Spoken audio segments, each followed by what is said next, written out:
Barack Obama was a man who had met thousands of people, shook thousands of hands, and smiled at countless crowds, but nothing could have prepared him for the sight that hit him square in the chest when he stepped into the large, lavish ballroom of the charity gala. The glint of the chandeliers reflected off the polished floors, and the sounds of glasses clinking and polite laughter filled the air. But for a moment, it was like the world around him disappeared. Through the crowd, his eyes locked onto one person standing near the bar, looking older, thinner, but unmistakable. It was his former professor from Oxford, the man who had pushed him, sometimes too hard, and made him question every ideal he thought he knew about the world. It was the man who had opened his mind to the complexities of leadership, power, and humility. Obama hadn't seen him in years, and yet there he was, standing alone in the crowd, looking out of place in the sea of glamorous socialites. He took a step forward, intent on making his way toward the older man, when a sudden interruption caught him off guard. A voice, too familiar, too eager, broke through the atmosphere. "Mr. Obama, you look magnificent, as always."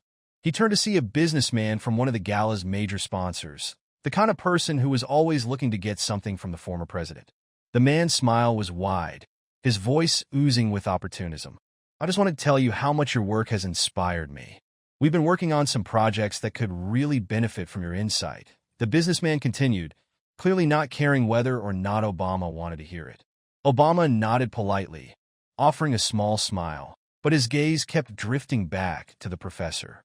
The businessman didn't seem to notice, continuing on with his self-congratulatory ramble, completely unaware that he was competing for Obama's attention with something far more significant than his latest venture. But Obama had no choice but to engage. He had been conditioned to entertain these encounters, no matter how small the moment seemed. Yet, just as his patience was wearing thin, a strange sound cut through the conversation. He glanced back at the professor again, but this time, something wasn't right. There was a younger man standing in front of the professor, and the way the younger man was talking to him was impossible to ignore. His body language was harsh, hands flung out in frustration, a sneer in his voice. Barack could tell, even from across the room, that the professor was struggling to keep his composure. The contrast between the two men couldn't have been more apparent. The younger man was angry, dismissive, while the older professor, despite his years, was quiet, his voice barely rising above a murmur. Obama felt a twinge in his gut. Something was wrong. He tried to focus on what was being said, but the buzz of the gala drowned out the words. He stepped toward the professor, intending to interrupt the scene, when the younger man turned to leave, scoffing loudly. "You think you could just sit there and lecture people your whole life, and they'll listen? You're stuck in the past." Obama could see the professor's face redden, his eyes narrow slightly, but he didn't raise his voice. He only watched the younger man walk away, shoulders hunched in disbelief. There was something deeply unsettling about that interaction, and it didn't take long for Obama to realize just how much this moment had the potential to unravel the calm image the professor had so carefully crafted throughout his career. Obama could feel the unease in the air, a tension that nobody in the crowd seemed to notice, and his mind immediately began to race with questions. Why had the younger man confronted him so aggressively? What had caused the professor, usually so composed, to shrink back instead of standing his ground? Before Obama could move any closer, the professor looked up and their eyes met. For a brief moment, there was a flicker of recognition in his expression, but it quickly shifted to something else, something unreadable, as if the professor were unsure of whether he should acknowledge Obama's presence or pretend like he hadn't noticed him at all. "Is everything okay?" Obama asked, his voice low enough to be drowned out by the laughter of a nearby group of people. The professor hesitated, as if measuring the weight of the question, and finally spoke, but his voice was strained, his words carrying more sorrow than Obama had anticipated. "Sometimes, the things we teach don't always land in the way we expect," he said softly, his eyes still distant, clearly not wanting to say more. "But that's not why I'm here." Obama blinked, confusion settling in. "Then why are you here?" he asked, genuinely trying to understand, his voice almost lost in the constant buzz of the gala around them. The professor glanced around quickly, before his gaze fell back to Obama, and there was a sudden flicker of something almost like regret in his eyes. "I came here tonight to remind myself of something I used to believe in. I didn't think I'd see anyone who could make me feel it again. But I guess life has its way of surprising us." There was a pause, thick with the unsaid. "I'm sorry, Barack. I thought I had left it all behind." And just like that, Obama's mind spun with the realization that the man who had shaped so much of his early thinking, the one who had challenged him so thoroughly, was now standing before him, broken, defeated by something far larger than a simple disagreement. The world outside had moved on, and so had Obama, but the moment, the man, and the pain remained just as real as it had been all those years ago. The questions lingered. What had really happened? Why was this man, once full of life and vigor, now standing here with so much regret? Barack felt a knot form in his stomach as the professor looked away, his eyes shadowed with something that wasn't just age, but a deeper, unspoken regret. Obama had always seen the professor as a pillar of knowledge, someone who wielded wisdom like a steady hand, never faltering. Yet standing there now, in this moment, that image crumbled in front of him. The professor had always been a man of few words, but they carried weight. Now, his silence felt like the heaviest thing in the room. "What do you mean?" Obama asked, trying to sound composed, but his voice had a sharpness that betrayed his confusion. He had never known the professor to speak like this, not after years of insightful discussions, of debates that stretched into the night over cups of tea. "What's going on? You look not like yourself." The professor looked at him then, his eyes hardening for a split second before softening again, a flash of vulnerability flickering in his gaze. The crowd around them continued to buzz, unaware of the tension that had grown between them in that brief moment. The professor's face seemed to age in real time, as if the weight of years of experience, lessons learned, and regrets were crashing down on him all at once. He seemed torn between saying something and saying nothing at all, and for a long moment, the space between them felt like a gulf too wide to bridge. "I thought I could change the world once, Barack," the professor said, his voice hoarse, tinged with a bitterness that Obama hadn't heard in years.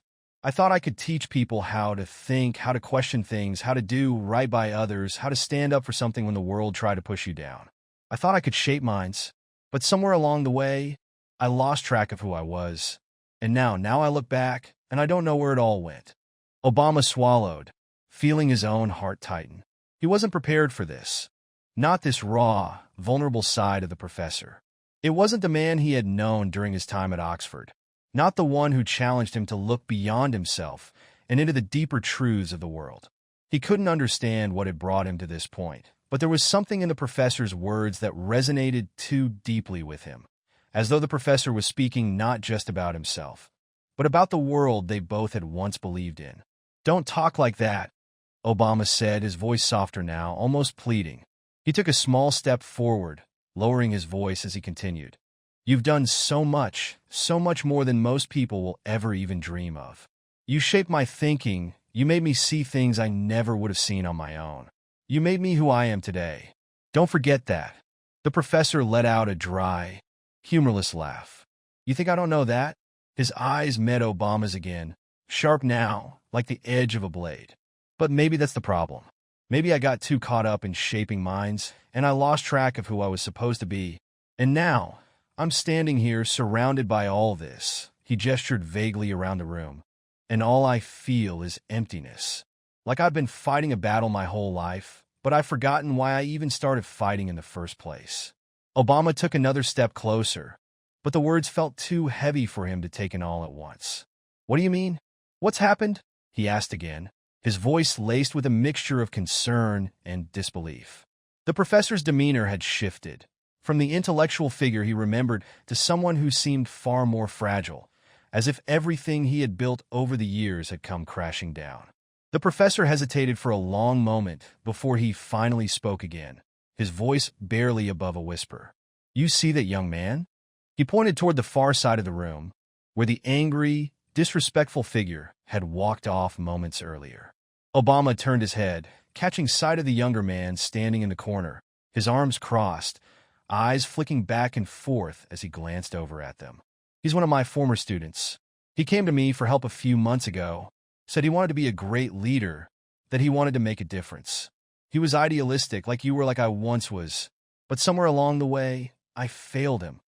Obama frowned, glancing back at the professor, who now had his head lowered, the weight of his words pressing down on him. You failed him? How? You've always been the one to inspire people, to push them beyond their limits. What happened? The professor let out another bitter laugh, but this time it was tinged with something darker. I thought I could teach him the right way, the way I thought was right. I told him that leadership isn't just about power or success. It's about making sacrifices for the greater good, about serving others. But that's not what he wanted to hear. He wanted to know how to take what he could, how to rise above everyone else, how to step on others to get ahead. And when I told him that wasn't the way, well, he didn't take too kindly to it. Obama's heart sank as he listened, his mind racing to connect the dots. So what happened? Why is he so angry? The professor closed his eyes, the exhaustion in his face deeper now than Obama had ever seen before. He went on to rise quickly in the political world. A smooth talker, made all the right connections, said all the right things. But he never changed. He never listened. And now he's become exactly what I warned him against, exactly what I feared he'd become. He paused, his voice thick with regret. I don't know if I can even look at myself in the mirror anymore, Barack. I should have known he wasn't the one to teach. He never had the heart for it, but I tried anyway. The weight of the professor's words hung in the air between them, and Obama was at a loss for words. He couldn't begin to imagine how it must feel to know that someone you had once mentored had turned into everything you tried to prevent. The professor had always been a guide, a beacon, but now he was questioning his own role, his own ability to change the world. Maybe you didn't fail him, Obama said, his voice steady now, though there was a sadness in it that felt raw. Maybe you gave him everything you had, but you can't change people who don't want to change. Not everyone is going to listen. Hell, I've had to learn that myself, the hard way. But you can't take that burden on yourself. You did what you could. You've always done what you could. The professor didn't respond immediately, his gaze distant, like he was trying to process what Obama had said. It wasn't that easy. It never was. But Obama knew, just by the way the professor held himself, that the words were starting to sink in. They weren't a solution. There were no quick fixes in life. But perhaps, for the first time in a long while, they offered something the professor hadn't had in years: hope. The conversation seemed to hang in the air longer than either of them anticipated.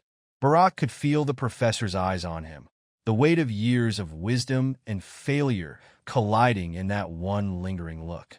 There was something about the way the professor stood, his shoulders slightly hunched, that made him seem much smaller than Obama remembered. The world had stripped away the former dignity, the stoic presence he once had, leaving only the raw, vulnerable person who stood before him now. Obama shifted uncomfortably, unsure of what more he could say to ease the burden that had clearly been weighing down on this man for so long. They stood there in silence for a long while, the soft hum of the gala swirling around them, indifferent to the small, intense moment unfolding between them. Barack felt the crowd's energy, but it seemed distant now, almost as if it belonged to another world. The laughter, the chatter, the clinking of glasses, none of it seemed to matter anymore. All that mattered was this small corner of the room, this strange intersection of past and present. He glanced back at the professor, who had yet to break the silence. Obama felt a sudden urge to help, to reach out in a way that might bring back some of that fire, the fire that he had seen in the professor when they'd first met so many years ago. But it wasn't so simple. This was a man who had given everything to his beliefs, and now, those beliefs seemed to be unraveling before his very eyes. Finally, the professor spoke, his voice barely audible over the noise of the gala. I don't know if I can keep doing this, Barack. I've given everything I have to these students, to these ideals.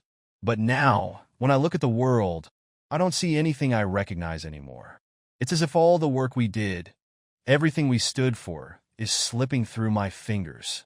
He paused, his hands trembling slightly as he gripped the edge of his glass, the wine inside long since forgotten. I spent years teaching them that power is not the answer, that influence is not something to be taken for granted. but I don't think they're listening. And the worst part is I think I've been lying to myself all along. I thought I could make a difference. I thought I could show them a better way. But maybe it's just not enough. Barack took a slow breath, his mind racing. He knew the professor's pain, understood it in a way that only someone who had lived through it could. He'd fought the same battles, trying to be the man he thought the world needed, fighting for something bigger than himself.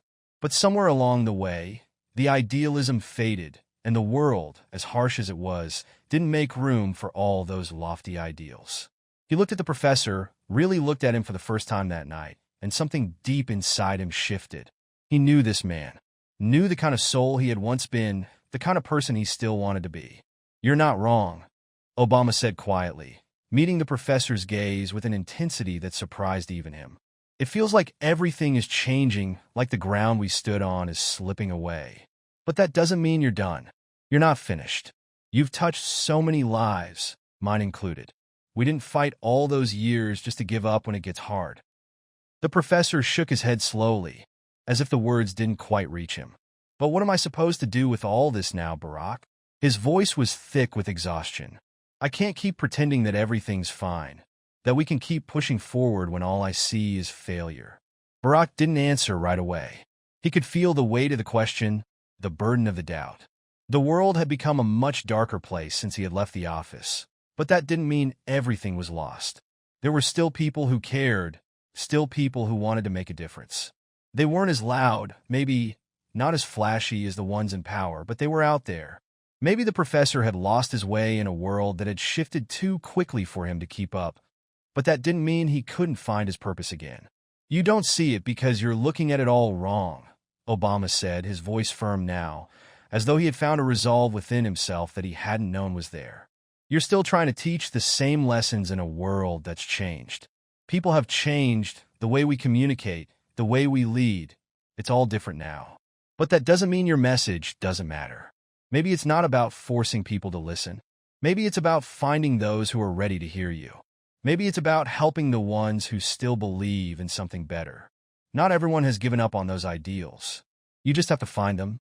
The professor's face softened a little, but there was still doubt in his eyes. "And what if there's no one left to teach, Barack? What if the world is beyond saving?" Barack paused, the question lingering between them like a heavy mist. He'd asked himself that same question countless times after leaving the White House. What if the world had changed too much? What if the ideals they had fought for, the ones that had once seemed so clear, were no longer relevant? But even as those doubts crept in, he had learned to silence them. He had learned to find hope in the smallest acts, in the quiet moments when people helped one another without expecting anything in return. "Then you keep fighting," Obama said quietly. "You keep doing what you do best. You may not be able to change the whole world, but you can change one life at a time. You can remind them of what really matters. And maybe, just maybe, that's enough." The professor stood in silence, absorbing the weight of Obama's words. He seemed lost in thought for a moment, his eyes distant, as if he were trying to reconcile the man he had been with the man he was now. Obama felt the urgency of the moment. This wasn't just about the professor. It was about something larger, something they both understood. They had both given everything to their causes, both stood in the face of adversity, and yet here they were, standing in a room full of people, wondering if it had all been worth it. The professor finally broke the silence, his voice quieter but steady. "I don't know if I can make a difference anymore, but maybe I don't have to make it alone." Barack smiled slightly, a hint of something like understanding in his eyes. "You never were alone in this. You just forgot." The professor nodded, and for the first time that night, there was a glimmer of something new in his expression, something that resembled hope. It wasn't much, but it was enough to start. Enough to remind him that no matter how far he had fallen, there was always a way back. The silence that followed felt less heavy now, as if something had shifted between them, though neither of them could fully grasp what it was. Barack watched as the professor straightened up slightly, his shoulders no longer quite as slumped, his posture less like a man weighed down by the world's expectations. It wasn't much, but in that small movement, Barack could see the faintest glimmer of the man he had once looked up to, a man who had believed, truly believed, that things could be better. And maybe, just maybe, that belief hadn't entirely disappeared. The crowd around them seemed to swell in volume, the hum of conversation and laughter growing louder. But the professor didn't seem to notice anymore. He stood still for a moment, gathering his thoughts. Barack could tell the wheels in his mind were turning, trying to find a new path forward, a new reason to keep going. It was a strange thing to witness someone so entrenched in their own disillusionment begin to question it, to wonder if there was still something worth fighting for. It reminded Barack of his own struggles, of the moments when he had doubted himself, when the weight of the world had seemed unbearable, but he had found a way to move past it. Barack shifted his stance, crossing his arms, still standing close to the professor. "You don't have to have all the answers right now," he said, his voice calm, trying to offer reassurance. "The world's not going to change overnight, and you can't carry it all by yourself. But you can start small. Look for those people who still want to listen, the ones who are willing to fight for the things that matter." The professor nodded slowly, but the doubt was still there. "I don't know if I even know how to reach them anymore," he admitted, a slight edge creeping into his voice. "The world has become so loud, so full of noise. How do I find the ones who still care when everything else is drowning them out?" Barack considered his words carefully. It wasn't easy to face the reality that the world had changed, that the ideals they had both fought for weren't as universally embraced as they had once believed. But that didn't mean it was hopeless. There had to be a way to break through the noise, to find the people who still believed in something more than power or status. "Maybe it's not about finding the ones who already care," Barack said, leaning in slightly. "Maybe it's about creating the space for them to see that they care. You've already made an impact on so many people, whether you realize it or not. Maybe it's time to focus on the ones who need guidance, the ones who haven't figured out what they believe yet but are open to being shown." The professor seemed to mull over this for a moment, the tension slowly easing from his face. "You're right," he said, the hint of a smile tugging at the corners of his lips. "I suppose I've spent too much time looking for the ones who are already lost in the noise, instead of looking for the ones who need someone to show them a different way." He paused, his eyes clearing as if a new understanding had just dawned on him. "It's strange. I spent so many years teaching, thinking I knew everything there was to know. But I've learned more in these last few hours than I have in years." Barack smiled, feeling a surge of relief. He had come to Oxford tonight for a different purpose, to reconnect with his past in a way that felt like it might help him find some closure. But now, it seemed like the night had turned into something much more important. It wasn't just about him anymore. It was about the professor, about his journey, and the possibility of redemption, no matter how late it came. Before Barack could respond, the professor's gaze flicked toward the back of the room. Barack followed his line of sight, catching a glimpse of the same young man who had been lingering on the edge of the crowd earlier. The one who had brushed past them earlier with a mixture of arrogance and disdain. He was standing near the bar, speaking animatedly with a group of well-dressed individuals. His posture was cocky, his words punctuated by the occasional laugh, but there was something about the way he moved, something that made Barack pause. The professor's eyes darkened. "There he is again," he said under his breath, his voice tinged with bitterness. "That's the one I failed." Barack studied the young man for a moment longer. He could see the confidence, the smooth manner of someone who had learned how to manipulate a room, how to play the game. But there was something unsettling about it, something that didn't sit right with Barack. He couldn't help but wonder what had brought this young man to such a place. What had shaped him? What had driven him to become the very thing the professor had warned against? "You didn't fail him," Barack said quietly, turning his gaze back to the professor. "You gave him everything he needed. Maybe he just wasn't ready for it. Sometimes people have to find their own way, even if it's a rough one. You can't make them change." The professor's jaw clenched, but he didn't respond immediately. Instead, he watched the young man for a few more moments, his eyes narrowing as if trying to make sense of the situation, trying to figure out where it all went wrong. Barack could see the internal struggle playing out in the professor's mind. It was as though he couldn't quite let go of the idea that he had failed, that somehow, if he had done things differently, things could have turned out better. "I didn't fail him because I didn't try hard enough," the professor muttered, almost to himself. I failed him because I didn't know how to reach him when it mattered most. He turned back to Barack, his voice low, but filled with a new sense of resolve. Maybe that's the real lesson here. It's not just about teaching the material. It's about understanding who they are. And I didn't understand him. Barack nodded slowly, feeling a deep sense of empathy for the professor. It wasn't easy to confront these truths, to admit that you had missed something crucial in someone's life. But sometimes, that was the only way to move forward, to own your mistakes and learn from them. And maybe, just maybe, the professor's realization was the first step toward finding redemption, not just for himself, but for the young man too. "You'll figure it out," Barack said, his voice firm now. "You'll find a way to reach the ones who need you. You just have to keep trying." For the first time that night, the professor's expression softened, and there was a flicker of gratitude in his eyes. "Thank you, Barack," he said quietly. I think I needed to hear that more than I realized." Barack smiled, feeling a warmth spread through him. The night wasn't over, and the questions still lingered, but in that moment, it didn't matter. What mattered was that the professor had found a piece of hope again, even if it was small.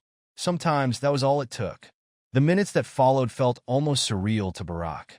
He stood there, side by side with the professor, a man he had once admired deeply, now struggling with his own doubts. As they continued to watch the crowd, the noise of the gala gradually faded into the background.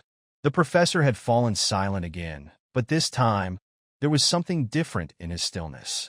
It wasn't the heavy weight of defeat that had hung on him earlier, but a quieter reflection, almost like the calm before a decision was made. Obama's attention drifted back to the young man standing at the bar. The professor's gaze had never truly left him, and Barack could feel the tension in the air whenever the professor's eyes narrowed at the figure.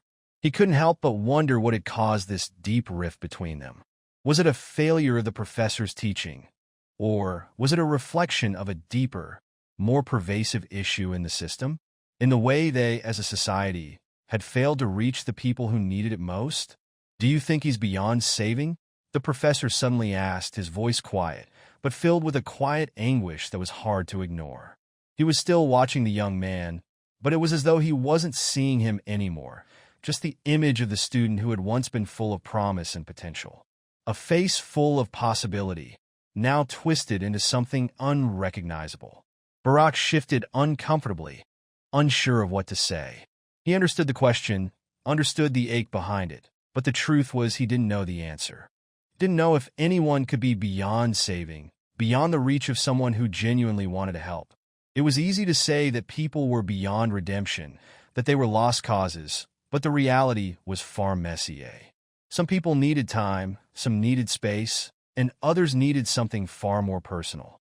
The fact was no one could really be written off, not without trying everything first. "People change, sometimes when you least expect it," Barack said finally, the words coming from a place of deep experience. "But you can't force it. The best you can do is offer the tools and hope they're ready to use them.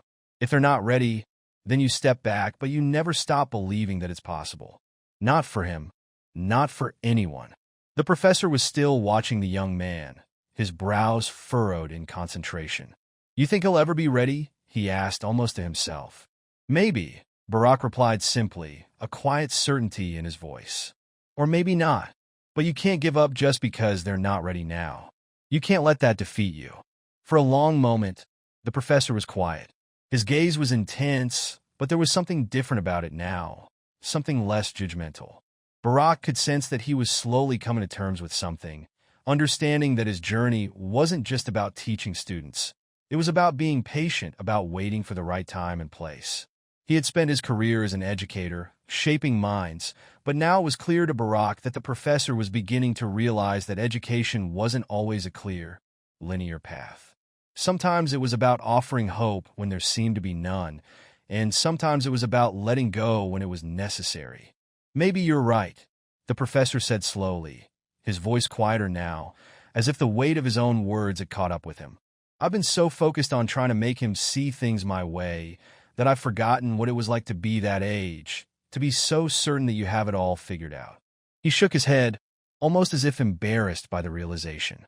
I've been so caught up in my own ideals that I never stopped to think about what he might have been going through. What he might still be going through. Barack nodded, feeling a sense of relief wash over him. It wasn't much, but it was a start. The professor was beginning to see the situation through a different lens, no longer consumed by the idea that his failure to reach the young man was a personal one. It was a moment of growth, a realization that sometimes the things you think you can control are simply beyond your reach. And that's when you have to let go, give it time, and trust that the seeds you've planted will eventually grow. The professor took a deep breath, as if shaking off years of frustration. Maybe I've been too hard on myself, he admitted. I thought if I couldn't fix him, then I was a failure. But the truth is, I don't have to fix him. Maybe he's just not ready to hear what I have to say. And that's okay. I can't make someone change before they're ready to change. Barack watched him closely. There was something remarkably freeing in those words, a release of guilt and self-blame that had likely held the professor back for so long. It wasn't about being perfect or having all the answers. It was about understanding that sometimes the best thing you can do is be patient and give others the space they need to come to their own conclusions. I'm not saying it'll be easy, Obama said carefully, his tone measured. And I'm not saying that everything's going to work out the way you hope it will. But what I am saying is that you can't stop believing in them just because it's hard. If you want to help, you have to be there when they're ready, even if that takes time. The professor's eyes softened, a hint of something resembling gratitude creeping into his expression. You're right, he said quietly. I've been so focused on my own disappointment that I forgot why I started this in the first place. It wasn't about me. It was about giving them the tools to make their own choices. Barack smiled, feeling a sense of quiet satisfaction in the professor's words. There was still a long road ahead, and it wasn't going to be easy, but this conversation had unlocked something new in the professor, something that Barack hadn't seen in him when they first met all those years ago. The professor wasn't giving up, not on himself, not on the world, and not on the young man he had once mentored. He was simply realizing that his role had changed. It wasn't about fixing people anymore. It was about allowing them to find their own path, even if that path didn't always align with his own ideals. As they stood there, Barack knew that this moment was just a small piece of a much larger story. But it was enough. It was enough for now. And sometimes, that was all you could ask for.